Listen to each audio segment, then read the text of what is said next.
రాష్ట్రం మాజీ సీఎం జగన్మోహన్ రెడ్డి సొంత అడ్డాల్లో టీడీపీ విజయ దుందుబి మోగించింది. ఏదైతే పులివెందుల ఒంటిమిట్టలో జరిగినటువంటి జెడ్పీటీసీ ఉప ఎన్నికల్లో భాగంగా పులివెందులలో టీడీపీ జెండా ఎగరవేసిందని చెప్పుకోవచ్చు. ఇప్పటికే ఆ ప్రాంతంలో ఏదైతే పులివెందుల అటు ఒంటిమిట్టలో యుద్ధ వాతావరణం నెలకొంది. రాష్ట్రమంతా కూడా అక్కడ ఏం జరుగుతుందా, ఎలా ఈ ఎన్నికలు జరుగుతాయన్న ఉత్కంఠతో ఎదురు చూసిన ప్రజలు ఒక్కసారిగా ఇవాళ టీడీపీ విజయ దుందుబి మోగించడంతో టీడీపీ శ్రేణులంతా పండగ వాతావరణంలో సంబరాలు చేసుకుంటూ ఉన్నారు. అయితే పులివెందులలో ఇవాళ ఉప ఎన్నికలకు సంబంధించి ఓట్ల లెక్కింపు జరగా పులివెందుల అభ్యర్థి ఏదైతే మారెడ్డి లత ఉన్నారో మారెడ్డి లత దాదాపు 6,500 మెజారిటీ 6,050 ఓట్ల మెజారిటీతో తన ప్రత్యర్థి వైసీపీ పార్టీకి చెందినటువంటి హేమంత్పై మెజారిటీతో విజయం సాధించింది. అయితే మరి కాసేపట్లో ఒంటిమిట్టకు సంబంధించినటువంటి జెడ్పీటీసీ ఉప ఎన్నికకు సంబంధించినటువంటి ఫలితాలు కూడా వెలువడనున్నాయి. అక్కడ కూడా టీడీపీ ముందంజలో కొనసాగుతున్నట్లుగా సమాచారం అందుతుంది.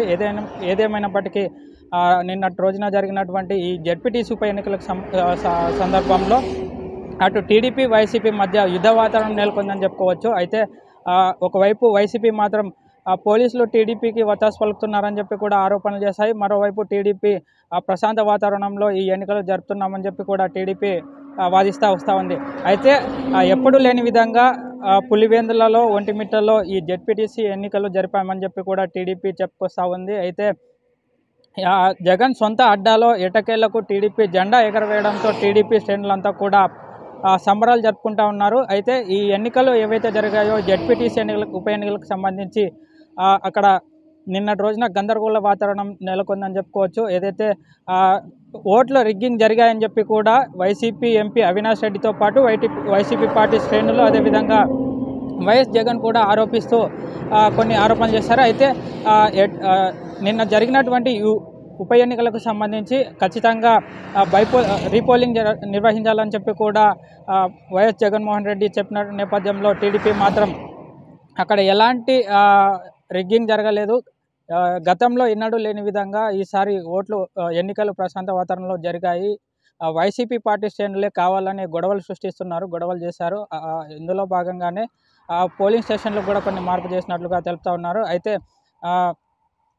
ఏదైతే ఈ జెడ్పీటీసీ ఉప ఎన్నికలకు సంబంధించి గతంలో ఎప్పుడు లేని విధంగా 11 అంటే పులివెందుల అదేవిధంగా ఒంటిమిట్టలో 11 నామినేషన్లు వచ్చాయి. అయితే ఆ నామినేషన్లు బట్టే మనం అర్థం చేసుకోవచ్చు ఏ విధంగా ఈ ఎన్నికలు నిర్వహించామని చెప్పి కూడా చెప్తా ఉన్నారు టీడీపీ శ్రేణులు. అయితే ఇప్పటికే పులివెందులకు సంబంధించి జెడ్పీటీసీ స్థానంలో టీడీపీ విజయం సాధించడంతో అభిమానులంతా కూడా పండుగను సంబరాలు అంటే విధంగా చేసుకుంటూ ఉన్నారు. మరికొద్దిసేపట్లోనే ఈ ఒంటిమిట్టకు సంబంధించి కూడా ఈ రిజల్ట్ రాబోతుంది. ఒంటిమిట్టలో కూడా టీడీపీ ముందస్తులో కొనసాగుతుందని చెప్పి కూడా సమాచారం అందుతూ ఉంది. ఇది తాజా పరిస్థితి. మరి కాసేపట్లో ఈ ఒంటిమిట్టకు సంబంధించినటువంటి రిజల్ట్ కూడా రాబోతూ ఉంది.